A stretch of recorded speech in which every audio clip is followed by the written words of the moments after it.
10 things Americans can't believe exist in the UK. Honestly, I have no idea what this could possibly be. I'm sure they're believable, but I don't. This came across as a recommendation. Caught my eye. I was like, all right, what could this possibly be? Coming from the Espresso Brief, and yeah, let's just hop straight into this one and see what is going to blow my mind. Oh, and hit the like button and subscribe. I don't ever tell you guys to subscribe, but go ahead, hit that subscribe button. Stick around. We're hitting all kinds of stuff from Europe, and UK is always a fun one. 10 things Americans can't believe exist in the UK. America and Britain might speak the same language, but make no mistake, these two cultures can feel worlds apart. For many Americans, these two cultures can... I like how they show like beautiful, it looks like a nice church with like great architecture, and America's like a theme park or like a mall, like a mass mall. Feel worlds apart. For many Americans, a visit to the UK is full of little surprises that range from charming to downright baffling. It's not just the red phone boxes or driving on the left. It's the everyday things that Brits barely notice, but which leave Americans scratching their heads. Why are the sinks weird? Why are there no window screens? And what's with the obsession with tea? Let's dive into the top 10 things that... Okay, I'm assuming there is going to be some stuff here that I'm not expecting. Window screens? What? What the heck? What do we got going on here? Blow American minds when they travel to the United Kingdom. 10. Free healthcare that actually works. Okay, for Americans used to expensive insurance premiums, deductibles, and surprise medical bills, the idea of walking into a hospital and not leaving with a debt the size of a small car feels almost fictional. But that's everyday life in the UK, thanks to the National Health Service, NHS. The NHS. The NHS provides healthcare free at the point of use. That means doctor visits, emergency services and hospital stays are covered. Prescriptions in England are capped at a fixed fee, currently around £10, and in Wales, Scotland and Northern Ireland. Wait, medications are tapped at £10? Really? That's actually pretty crazy. I don't take any medications and never really have. Thank God I don't really have too many health issues, but we've gotten some stuff. My daughter one time, oh my gosh, we had another child. Well, one of my daughters had a friend over. This is a crazy story. I just got to tell you this really quick. My daughter had a friend over, and at the time she had like ADHD or something like that. Has to take medication for it, which their parents told us, and we're like, yeah, sure. So they gave it to us in a little Ziploc baggie, and my wife put it, I think, up in the counter, like behind the coffee machine or something, to give to her because she takes it like every 4 hours or something. And my little daughter at the time, she had to have been 2 or 3 years old, maybe 2 or 3 years old, climbed up there on top of our kitchen counter and freaking bit one of them and ate it. And we came in and found her and immediately had to take her to the hospital because she started, apparently when you take that type of medicine, it's nothing too crazy, but for a small child, it kind of like reversed to where it calms down a person with ADHD. It made her like super hyper, and she had to go to the hospital. I had to stay there for a day. They had to like monitor her and make sure that, she was okay, but she was like very like hyper, like shaking. It was pretty crazy. We did get a hospital bill for, I think about somewhere between $10,000 and like $20,000 because she had to go into like special treatment. It was actually pretty serious. She had to go in an ambulance, but we ended up only having to pay like $800 or something like that. So it wasn't too horrible. But that was the only time I can remember somebody actually having to take medication like from a doctor in our house. I think so, maybe. Did she have to take it after? I think there was something she had to take. Maybe it was like a drink or something. Anyway, fun story. Not fun, but weird to look back at now. Completely free. Americans often ask, but how? The answer is taxation. Brits pay for the NHS through their taxes. But polls consistently show that they're overwhelmingly proud of their system. It's not perfect.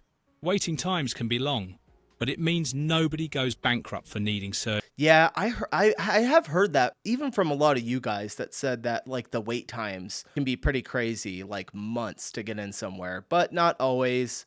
I know there's a lot more people in your country now than there were like when NHS was made, but I would definitely choose a little bit longer of a wait time for a doctor visit than like a crazy massive bill.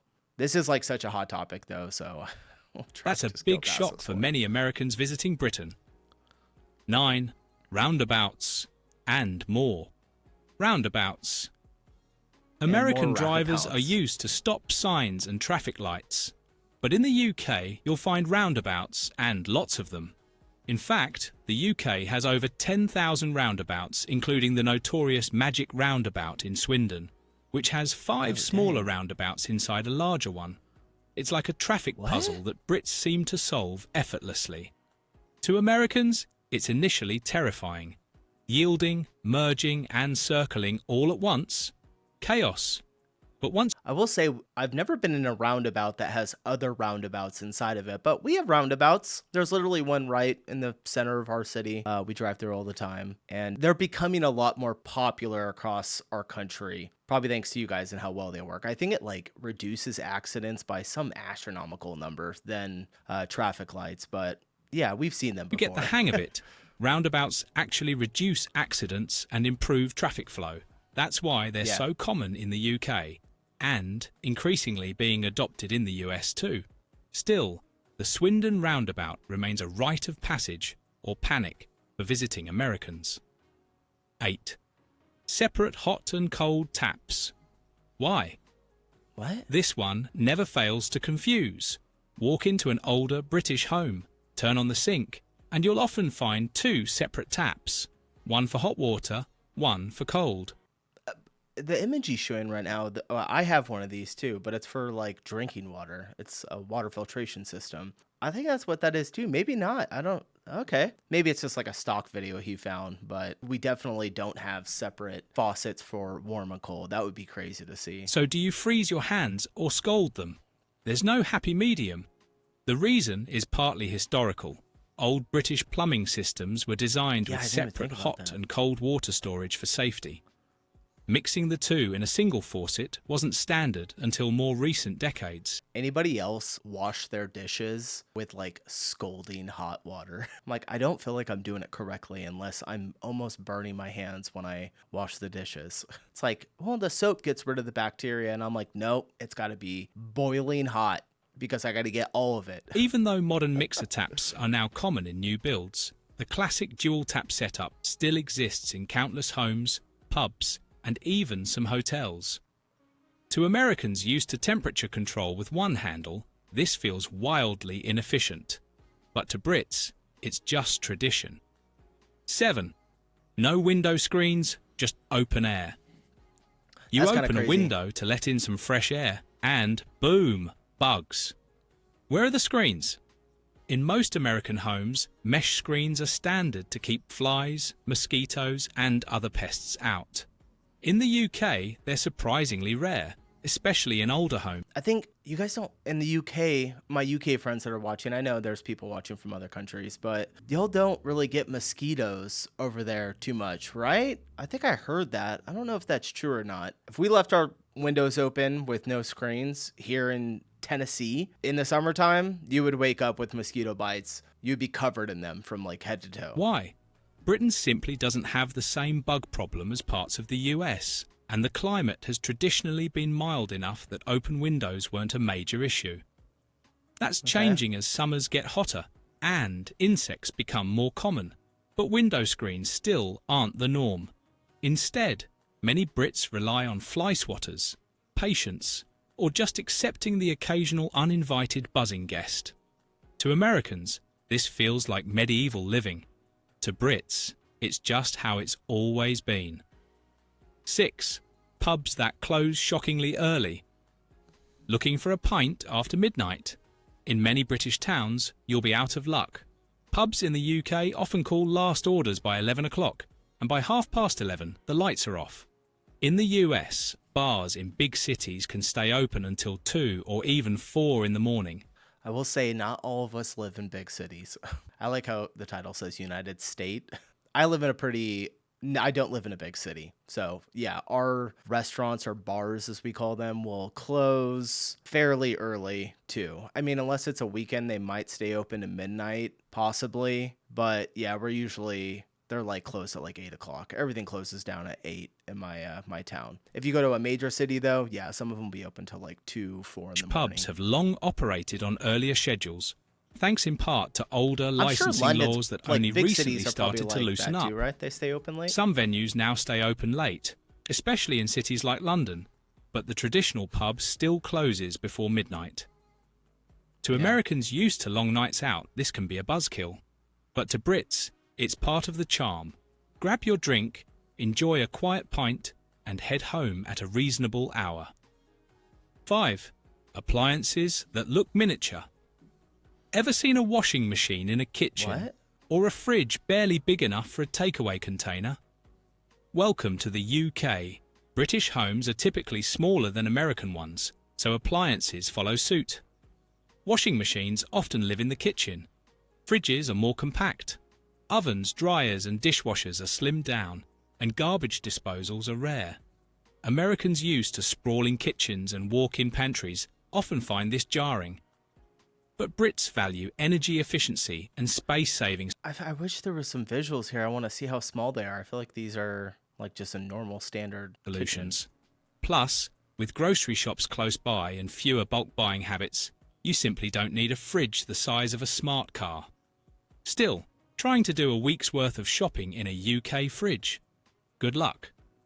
4. No electrical outlets in bathrooms.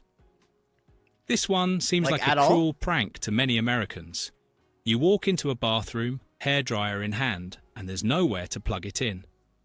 UK building regulations prohibit standard electrical outlets in bathrooms for safety reasons.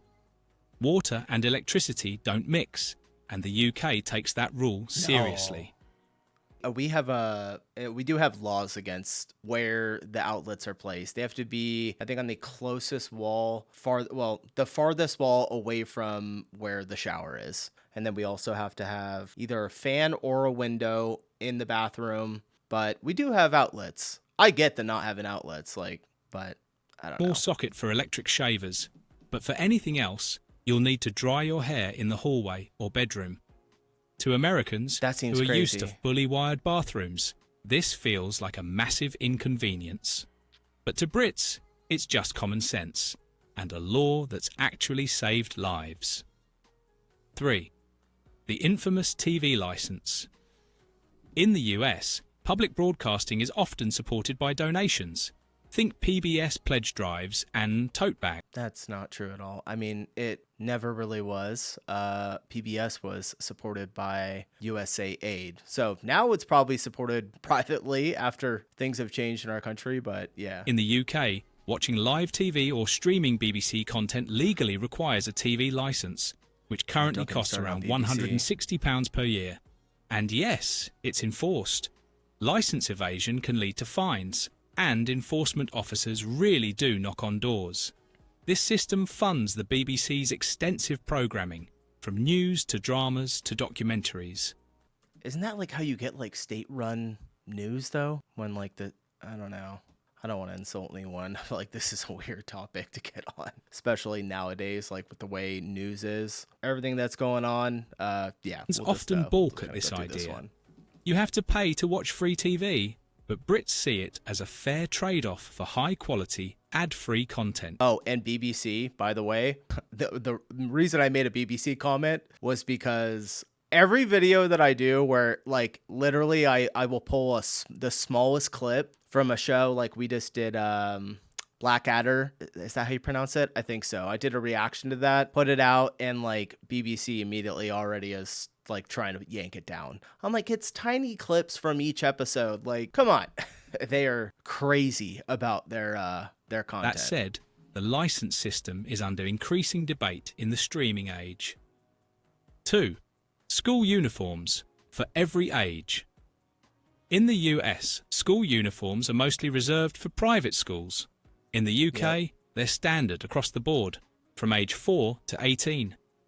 Ties, blazers, pleated skirts and black shoes are the norm.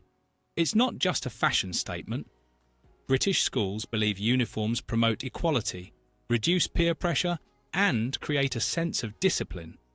Many parents also appreciate not having to argue over outfits every morning. But to American students visiting the UK, the strict dress codes feel straight out of Harry Potter. I was just gonna say.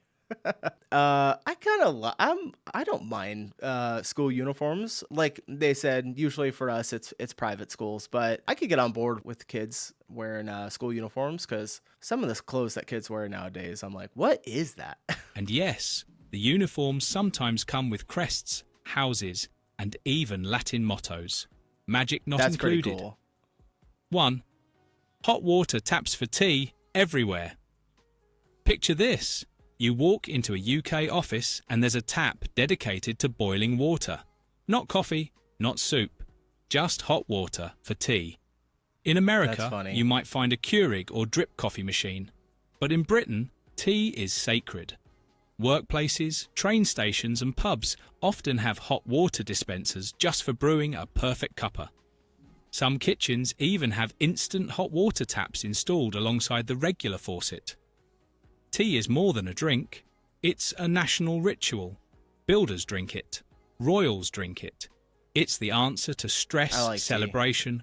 By the way, you're welcome. An American created tea. Cold weather and awkward social interactions. Americans love their coffee, but Brits? Yeah, coffee. They live for tea.